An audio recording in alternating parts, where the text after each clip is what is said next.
სალამებით ყველას მეგობრებო, დაუბრუნდი. დღეს საინტერესო დღეა მოკლედ რა, პირველ რიგში საღამოს რეიდი გვაქვს და 20:30-დან ან 9 საათიდან დაახლოებით უკვე რეიდის სტრიმზე ჩავერთვები. და მოკლედ კიდე კაი ამბები და ახალი ამბები დამხვდა ის, რომ ახალი საინტერესო პაჩი გამოდის რა, მოკლედ ოში 11.07 ოფიციალური ვიდეოს დადო Blizzard-მა. ძალიან მაინტერესებს რა იქნება, რა კონტენტი იქნება. მოკლედ ეს პაჩი ჯერ გაეშვება public test realm-ზე, PTR-ზე გაწოდებული. და მინდა რომ მოკლედ ერთად უყუროთ ამ ვიდეოს და ვნახოთ რა გველოდება წინ რა, რას გვიმზადებს ბებერი Blizzard-ი. ეს არის ვიდეო, რომელიც მინდა რომ დავარიაქტო. ინგლისურად არის იდეაში, მაგრამ ნუ ვეცდები რომ გადმოვთარგმნოთ ან მნიშვნელოვანი ის რაც იქნება ასპექტები. ნახოთ აბა ამ გოგონას თუ ქალბატონს რის თქმა უნდა ჩვენთვის. Hi, I'm Kayla Brown and I am a game producer on the WoW team. I'm here joined with a bunch of our talented developers in order to show you guys a little bit of a sneak peek into what we have lined up for our 11. ანუ იდეაში sneak peek-ია რა, აი პატარა ის იქნება ასე თქვათ მიმოხილვა რა გველოდება ამ 11.07 PTR-ზე რა. ეს game designer-ია ერთ-ერთი როგორც ჩანს და რამდენიმე დეველოპერი შემოmiერთებაო, რომ ნახოთ რის თქმა უნდა. 07 content update. One of the awesome features that we have coming in with 1107 is actually a brand new zone that we have named Siren Isle. Our design philosophy. ვა, რა მაგარია, ანუ ეს ხო აშკარად მინი პაჩია რა, დიდი პაჩი არაა წესით, მაგრამ ახალ ზონას ამატებენ, რაც ძალიან კარგია და უფრო საინტერესო გახდეს თამაში შემიაზეთ რა. კარგია თუ Blizzard-ი ამ მიმართულებით უნის, იმიტომ რომ როგორც წესი, ახალი ზონები უფრო დიდ პაჩებზე ემატებოდა ხოლმე. ან შეიძლება ვუცდები და 11.07 პაჩი არის ახალი პაჩი რეიდის და ეგაა PTR-ზე, ან ეგრეა რა. მაგრამ მე ხა წინას არ მიყურები ეს ვიდეო, არც ამე წამიკითხავს და ვფიქრობდი რომ იდეაში ეს შეიძლება იყოს რამე მინი პაჩი თქო რა. ჯუალედური პაჩი თავარ პაჩამდე. მაგრამ რა ვნახოთ აბა რა სიტყვიან. Philosophy when creating this zone was to make sure that we made a very engaging outdoor end game experience that would cater to a whole bunch of different play styles and player types. Siren Isle is a mysterious island located in a particularly stormy part of the ocean. During the Fourth War, it was used by the Kulturans to mine azurite, and then everybody mysteriously disappeared. Recently, ნუ ეს რაღაცა ის არის ექსპედიციასავით არის რაღაც კონსულია სტორმიან ოკეანეშიო და კულტირანები მოკლედ მეოთხე ომის დროს აქ აზერიტებს ფარმავდნენო და მე უცბად ყველა გაუჩინარდაო რაღაც მისტერიოს ანუ ესეთი საიდუმლო კონსულია რაღაც რა The island has sent out a massive pulse of energy and everything heard it.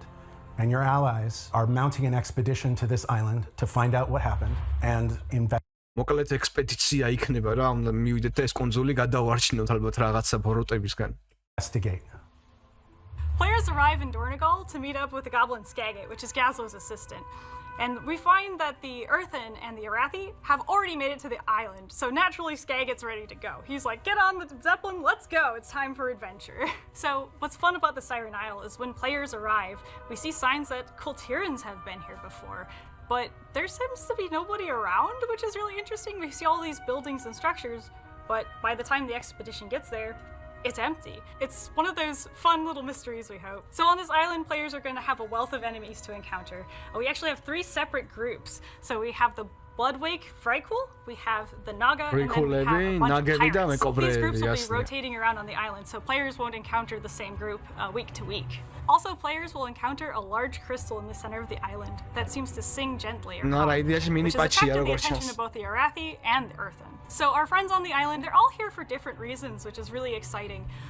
The Earthen and the Arathi are here to study the crystal, and you know, the goblins are interested in what the crystal can do, right?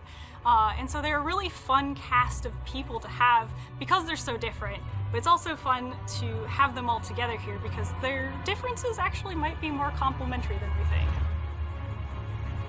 Siren Isle, being in a particularly stormy part of the ocean, is regularly lashed by horrible tempests. During these storms, powerful creatures of all kinds come up out of the ocean and assault the island. Players can defend their allies to go into the storm.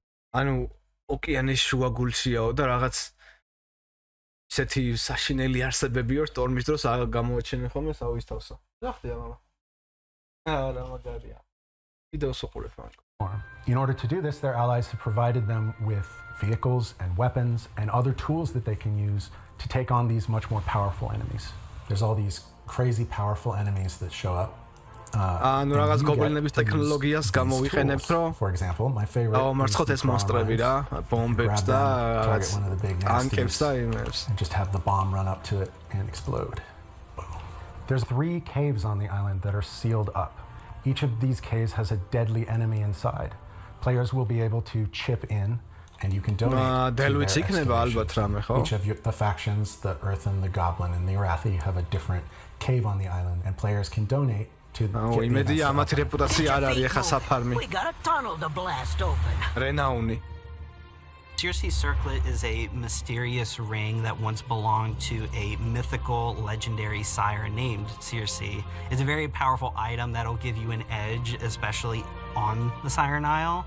And as weeks unfold, you'll be able to unlock more gems, more powers associated with Siren Isle and the ring. So this is actually a model of Circe Circlet that you'll be able to see in game.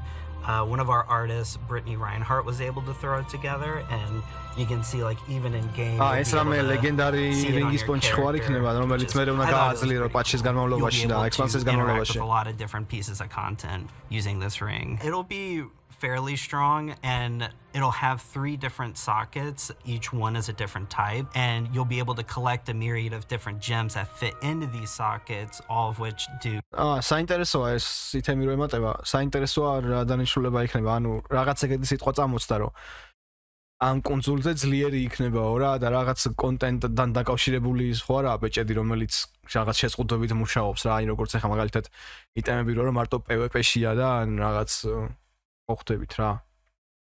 და თუ რაღაცა ისეთი იქნება რომელიც გამოგვადგება PvE-შიც საინტერესოა რა. თუ მარტო ამ კონსოლის ფარგლებში იქნება ეს ბეჭედი, მაშინ რავი, ჩემთვის ეს იმას არ იწვევს ინტერესს. Different things. Even in the current season they'll be fairly strong, and in the next season they'll kind of be strong enough to give you a leadway to the new content coming up. There's a slew of really cool mounts, a bunch of different transmog appearances, some of which are unused from past years that are really exciting to finally get into the players' hands. They've seen it in the files long enough. First thing is we look for a lot of reference to make sure that we're making something believable, something that seems like it's grounded in nature's rules enough so that when players look at it, there's nothing that's just like totally breaks their immersion. The aesthetic is really interesting. It's kind of inspired in some ways by the American Southwest. Like I was looking at some references of Arizona and stuff, the elements of those cliffs there. And so those are some of the things that we'll do to bring the world to life. We have filled this thing with a lot of secrets, even more than in some of our previous full zone maps, because it's smaller, it's denser. So I'm excited to see if people can find all the crazy stuff that we did. I put in this little spooky spot back here. The quest designers wanted like an atmospheric kind of creepy spot. So I put like lots of animal bones have kind of been washing up in here.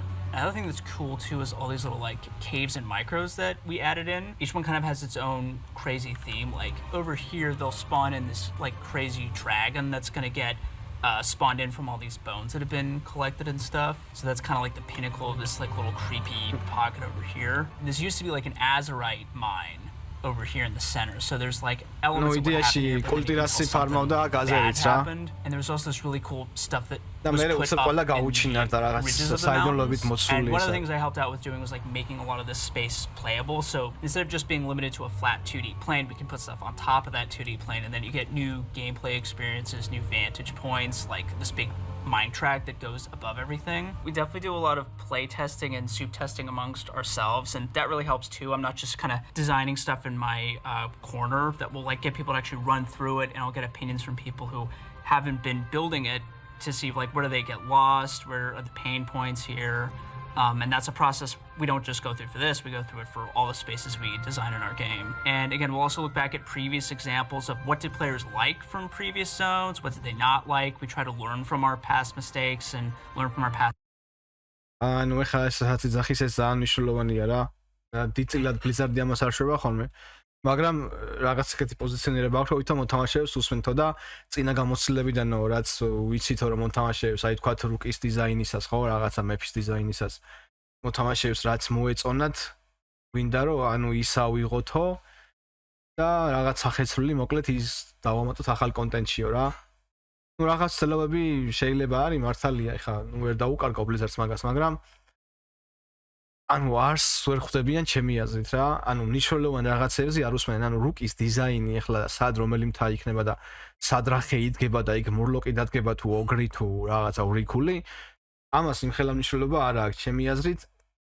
ანუ ისეთი მნიშვნელობა არ აქვს, სადაც როგორც თვითონ თამაშის სისტემებს რა.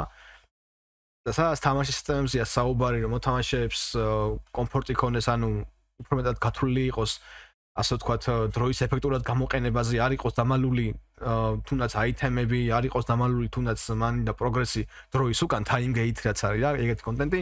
ანუ მოთამაშეები მაგაზე ატრაკებენ, რომ საგრაინდოა და ანუ აი რომ დაუკვირდეთ ახლა თუნდაც War Within-ზე, ხო? რენაუნების სისტემა როგორ არის მოწყობილი, ანუ რაღაცა 590 აითემ ლეველის მანი რომ დაითრიო, უნდა ახვიდე 22 რენაუნზე. და ეხლა მე ვარ, ანუ casual თამაშით და რაღაცა ვიხლებს ვაკეთებ ყოველთვის იდეაში და ვიღებ იმ რეპუტაციას და რენაუნსაც ვიმაღლებ. ეხლა ვარ 12-დან 16-მდე რა, საშუალოდ 15-16 მაქვს რენაუნი. ანუ ჯერაც არ ვსწორდა უკვე მითიკის მანი მაცვია რა, ანუ რაც შეფეხებათ მინდა 22 რენაუნის უკან დამალული 590 აიტემ ლეველის ჩემპიონის მანი. ანუ სისულელი არის რა, ან თუ ამ თამაშის დიზაინერი ვინცაა და ეს რენაუნის სისტემა ვინც მოიგონა ერთი კვირა მაინც რო ეთამაშა ეს ექსპანსია რა, მიხვდებოდა რამდენად მარაზმი არის, რომ 19 და 20 რენაუნის უკან დამალო ნორმალის დონის აითემი რა. ანუ სისულელია უბრალოდ რა. ხო და ეხა ეს ტიპი იძახის, რომ Blizzard-იო უსმენსო რა მოთამაშეებს და იქ რუკაზეო ვისაც რა მოწონდაო ძველი აუნსლეები, ის გადმოიტანთ, ანუ რუკის მოწონება არ მოწონება არა რა, ანუ მე არ მგონია რომ ეხა მოთამაშეები Blizzard-ს უტრაკებენ, რომ ანუ ეს რუკა რატოა მახინჯი და რაღაც აქ ხერატო არ დგას და აქ რაღაცა ზებრები რატო არ დარბიანო რა. ანუ აქ საუბარია იმ key პრობლემებზე, რომელიც იდეაში თამაშს აქვს რა სისტემებით, თორე რა ვიცი ეხა რუკაზე იქ ხეიდგება თუ თაიდგება, ეგ მე მაგალითად ძალიან არ მადარდებს დიდად რა. Successes and bring that forward into our new stuff. One of my favorite little Easter eggs, because there are plenty on this isle, there are plenty of Easter eggs and secrets for people to look forward to. One of my favorites personally is the bestiary, actually, all the creatures that are native to the island. One of the things that I took a lot of inspiration from was actually Darwin's finches on the Galapagos, and that essentially states that there are all of these finches that are very closely related, but on different islands their beaks have become different, right? So they have adapted to do different things and eat different things. So I took that concept and I put it on the Siren Isle. It's like we have this isle. What are all the creatures that have come here? How has the island been affected over time? Like all of the creatures are intentional, and it's a fun Easter egg that I don't think people would look for, but I hope that they'll enjoy uncovering the secret. დასაყვარელია რა, ეხა ნახე რა სიძახის რა. მე ანუ ჩემი ასე თქვა შთაგონების წყარო იყო გალაპაგოსზე რაღაცა ჩიტის სახეობა თქვა. აი ეხა წეგან დაფრინავდა კიდევაც, ეხა სიმართლე ვგითხართ, დიდათ ზოოლოგიაში და იმაში ფლოროფაუნაში ვერ ვrqovi და ვერ ვწყე ხა რა კონკრეტულად სახელი ერქვა მაგჩიც, მაგრამ თქვა რომ ჩემი შთაგონების წყარო არის გალაპაგოსის ეს სახეობა ფრინველის რა და ისთერეგიო, ანუ ისთერეგი ნიშნავს რომ რაღაც ანუ თამაში მალავენ ხოლმე რაღაც საინტერესო დეტალებს, რომელიც ანუ არ არის ღია დახურულია და მოთამაშემ უნდა აღმოაჩინოს და იპოვოს რა. და ეხლა ამ დეველოპერს მაგალითად გონია რომ და ანუ ბუნებრივად ვგრძნობ რომ მართლა ესე ფიქრობს ეს რომ ეხლა ეს ჩიტი რო იფრენს კუნძულის თავზე, მე რაღაცა ასე ვთქვათ ემოციური კავშირი გამიჩნდება და ჩავთვლი რომ Blizzard-მა რაღაცა იფიქრა და იწვალა და იშრომა და რაღაც გალაპაგოსის რომელიღაცა სახეობის ფრინველი რო დაფრინავს კუნძულის თავზე სტატიკურად. ეს ახლა მე შემიქმნის განცდას რომ რა მაგარია რა.